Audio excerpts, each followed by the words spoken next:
UNRWA reports over 415,000 displaced Palestinians sheltering in Gaza schools amid dire conditions.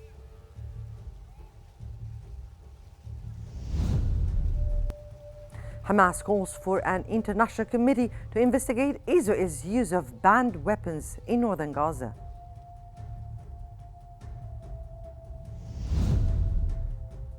And thousands displaced in Syria amid escalating attacks by armed factions.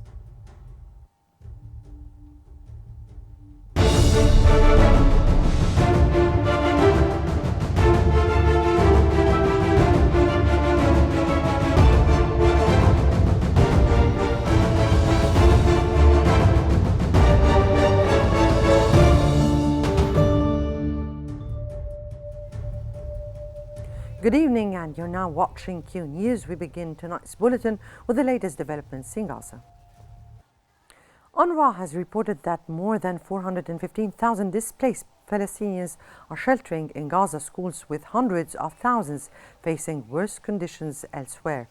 UNRWA posted a video on X highlighting dire challenges, including unsafe shelters, food shortages, health issues, and the lack of basic necessities. The video depicted the unbearable living conditions in school buildings not designed for habitation and called for urgent global support to protect Palestinian women and ensure their right to safety and dignity amid the ongoing conflict.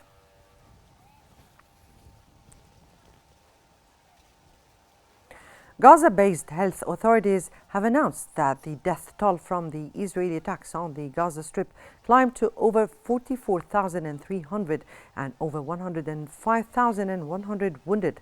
Medical reports stated that the Israeli occupation forces' operations in Gaza have caused 19 deaths and 72 injuries in the last 24 hours.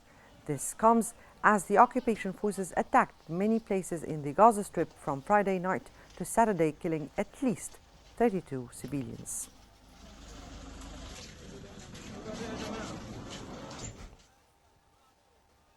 The Gaza food crisis has worsened, with escalating malnutrition, aid restriction, and a looming humanitarian disaster.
Seven Palestinians have been killed and others have been injured in Israeli airstrikes on Gaza's central and southern regions. 2 children lost their lives when a tent for displaced people near Khan Yunis was struck. 4 others were killed in the Palestinian city of Rafah while retrieving necessities from their destroyed homes. Another Palestinian died in a strike on a house in north of Al Nusayrat refugee camp.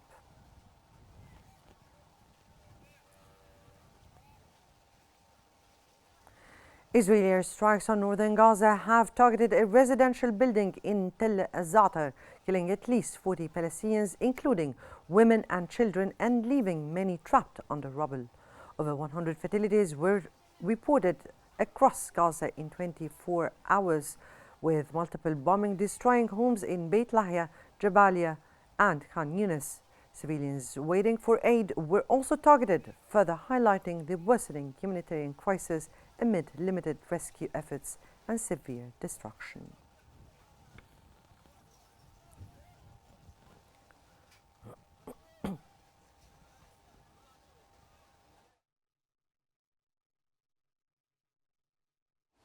And for more analysis, we now move to Salma in our Qnews room. Salma. Thank you, Mona. And for further analysis on the current situation in Gaza, we're joined from the occupied Jerusalem by the Professor of International and Humanitarian Law, Dr. Munir Nasiba. Welcome to Qnews, Dr. Munir. And let me ask you first, what role does the international community play in preventing further massacres in Gaza? Unfortunately, the international community is unable to deliver when it comes to stopping the massacres and stopping the starvation that Israel has intentionally caused in the Gaza Strip. Yes, there has been a number of important initiatives over the past few months. First, the South Africa versus Israel case in the International Court of Justice was a very important step. Especially that South Africa managed to get the court to decide on provisional measures, and the court indeed decided provisional measures that Israel has not respected until today. Furthermore, there is the case of Nicaragua versus Germany in the International Court of Justice. In this case, Nicaragua is requesting the court to recognize at the end of the proceeding, which will be in a few years from now, the responsibility of Germany as a third state involved in the genocide and in war crimes and crimes against humanity. And finally, there is the International Court of Criminal Court that has already issued arrest warrants against Netanyahu and Gallant for their role in a number of crimes, including murder, but also the crime of using starving people as a method of war. All of these important. Yes. Dr. Munir, let me also move to another thing. Is how do you think the use of internationally banned weapons in Gaza impact the global law? This is actually a very important topic to consider. On the one hand, there are a number of weapons that are banned and that should not be allowed to be used, especially in civilian areas, especially if they cause mass destruction within the areas that in which they are used. Israel has used these weapons massively in the Gaza Strip, and we have seen the effects of the use of these weapons, whether we are talking about white phosphorus or we are talking about bombs that that are over 1,000 kilograms per head. These types of weapons should not be used in civilian areas. Now, obviously, they are forbidden. They are a violation of international humanitarian law, which regulates the methods of warfare and prohibit the targeting of civilians. Nonetheless, Israel has done that, and we are still waiting for further action. Now, the Human Rights Council of the United Nations has already called upon states not to trade weapons with Israel. But Dr. Munir, actually, do you think that there are legal frameworks that are legal and exist to hold Israel accountable for these violations, if any, that can hold Israel back? Yeah, certainly. I believe while it is important to remember that this framework has not managed to stop the genocide, nonetheless, it's important to notice that uh, so far there have been the wall of impunity that has been built around Israel has been actually cracked and is being cracked furthermore as time goes by. When you see the International Criminal Court finally, after decades, decided to indict and send arrest warrants against Netanyahu and Gallant, this is actually a huge step for this international court. Now, the problem is that we have an enforcement gap, and the enforcement doesn't come from the courts themselves or from the UN itself. It comes from individual states. Since the Security Council will not take an action, and this is as a result of the US use of veto all the time, quite repeatedly since the beginning of this genocide, Yes. it has used it.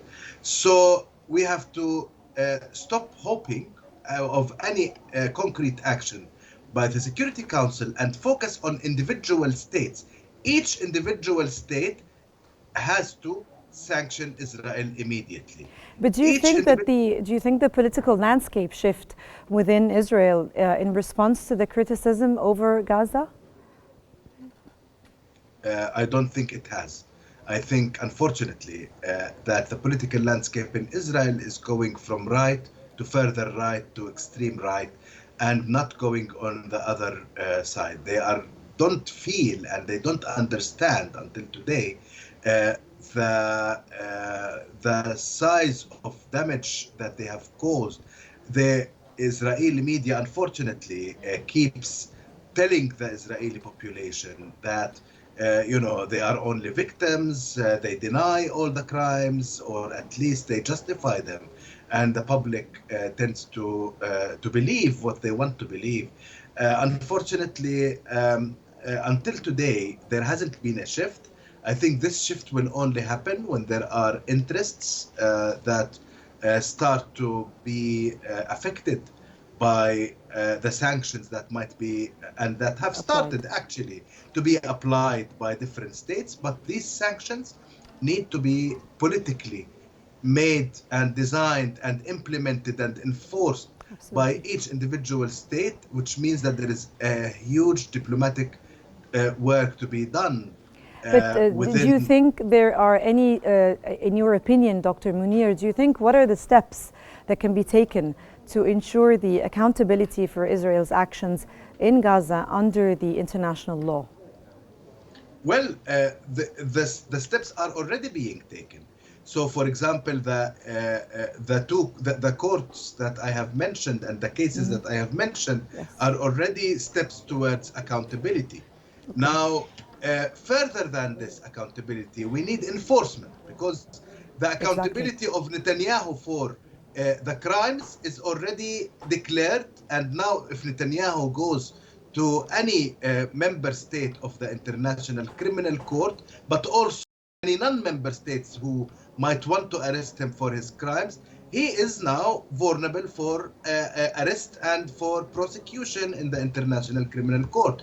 So the accountability has started, but also the accountability of the State of Israel. What South Africa and the states that have joined South Africa in the International Court of Justice genocide case are doing is to hold Israel accountable for all the crimes that it is doing right now. Of course, the other goal was to stop Israel, but Israel is still rejecting to stop.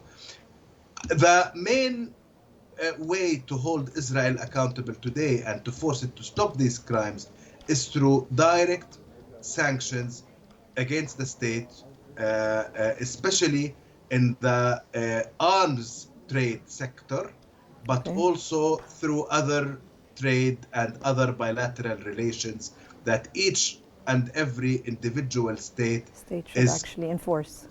Yes, exactly. Well, that was the Professor of International and Humanitarian Law, Dr. Munir Nasiba. Thank you so much for your insights, Dr. Munir, and we're back to you again, Mona.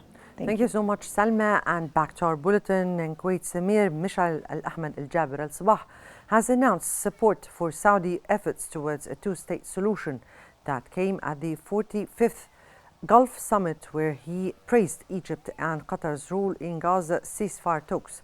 Chairing the summit, he reiterated the Gulf Cooperation Council's commitment to a Palestinian state based on international frameworks, condemned Israeli action in Palestine, Lebanon, Syria, and Iran, and called to Gaza civilians' protection.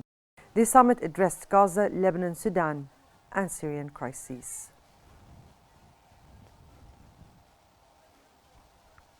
A 15-year-old Palestinian child has been injured by Israeli occupation forces during a raid in Antaba, east of Tulkarm in the occupied West Bank. The child sustained head injuries from live ammunition shrapnel and was treated by the Palestinian Red Crescent before being transferred to Thabit Hospital, where his condition is reported to be moderate. This incident underscores the ongoing violence during Israeli incursions into West Bank towns, which frequently harm civilians, including children.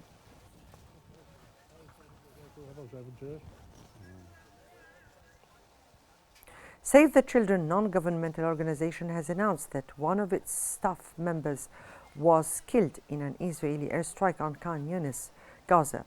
The organization stated that this marks the second staff member they have lost in the region since the war began on October 7, 2023. Save the Children condemned the attack, calling for an investigation.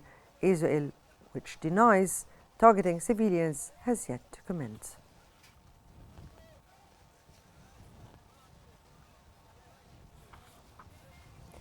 Israeli occupation forces have arrested 4 school children during a raid in Al-Mughayr, northeast of Ramallah. Soldiers stormed homes, ransacked belongings, and took the children during an ongoing week-long crackdown.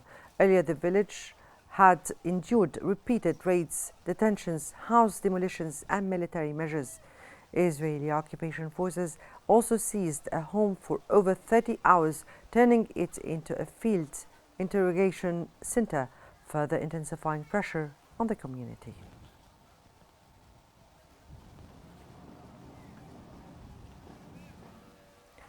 Former Israeli Defense Minister Moshe Ya'alon has reiterated the Israeli ethnic cleansing and genocide in Gaza. He warned that Israel's action aligned with the finance minister's calls to reduce Gaza's population and restore settlements, adding that war crimes are being committed in northern towns like Beit Lahia and Beit Hanun.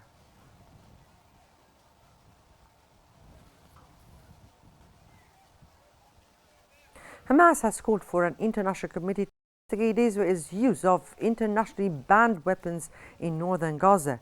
In a statement, Hamas cited reports from civilians and doctors describing attacks with munitions that vaporize bodies, accusing Israel of using prohibited weapons during its 53-day military campaign. Hamas called on the international community, the United Nations, and the Arab and Islamic nations to take action, halt these violations, and bring war criminals to justice.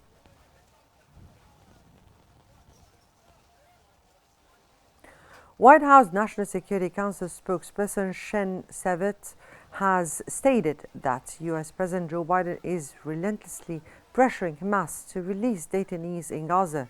Savet emphasized that the war and suffering could end immediately if Hamas cooperated.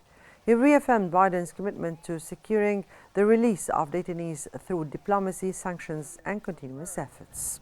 So do the people of Gaza. They too deserve an end to the fighting. Protests calling for a Gaza ceasefire have taken place in nearly 50 Spanish cities, with prominent artists, filmmakers, and actresses participating. Earlier, Madrid hosted a major event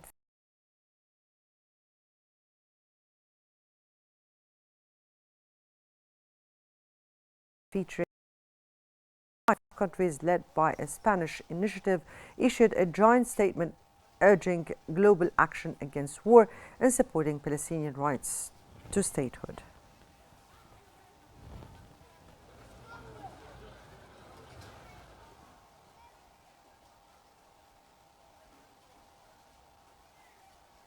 And moving on to Syria, military sources has announced that army units have bolstered their defensive lines in northern Hama, central Syria, thwarting any breakthroughs by armed factions in the area. Meanwhile, our correspondent reports that Syrian and Russian warplanes targeted convoys of armed factions retreating to the southern of Idlib. According to Syria's state news agency, 2 airstrikes hit the city of Idlib, while Syrian state television claimed that over 1,000 militants were killed over the past 3 days.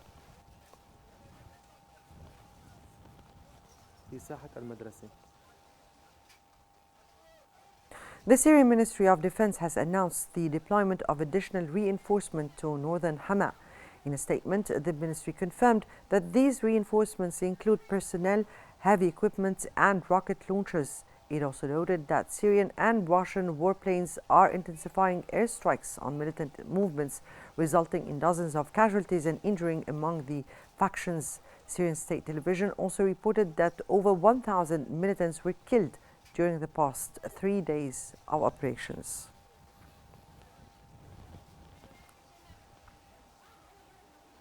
The Syrian army has secured several key areas in northern Hama, including Qalayt al-Madiq and Ma'ardas, after driving out armed groups, according to a military source quoted by the state media. The source added that defensive lines in the region have been strengthened to prevent any militant breaches.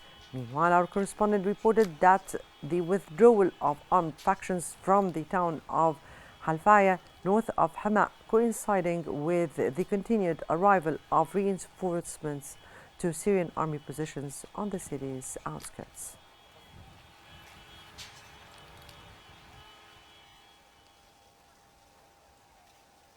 Thousands of people have been displaced in Syria following a recent escalation in attacks by armed factions.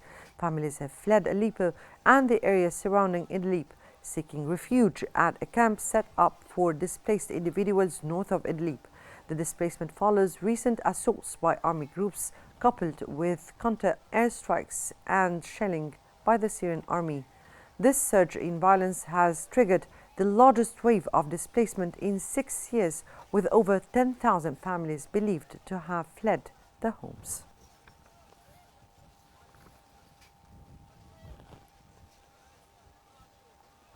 Syrian Foreign Minister Bassam Sabah has reiterated the government's commitment to combating armed groups, emphasizing efforts to restore security, stability, and Syria's territorial integrity.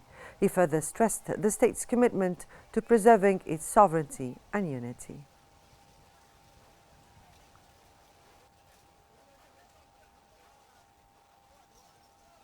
Iraqi President Abdul Latif Rashid has emphasized the significance of developments in Syria and their regional impact during a meeting with the National Security Advisor. He called on the international community to shoulder its responsibilities in supporting regional stability. In a phone call with his Syrian counterpart Bassam Sabah, Iraqi Foreign Minister Fuad Hussein reaffirmed Iraq's solidarity with Syria in its fight against armed factions.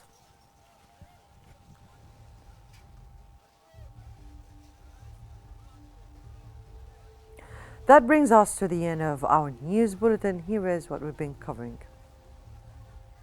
UNRWA reports over 415,000 displaced Palestinians sheltering in Gaza schools amid dire conditions. Hamas calls for an international committee to investigate Israel's use of banned weapons in northern Gaza.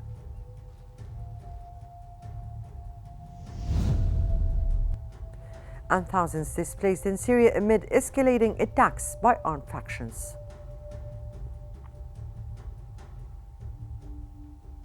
Well, this concludes our news bulletin for the hour. Don't forget to follow Qnews on YouTube, Facebook, X, Instagram, and TikTok at Qnews EGY to stay informed. Many thanks for watching and stay tuned for more updates on Qnews.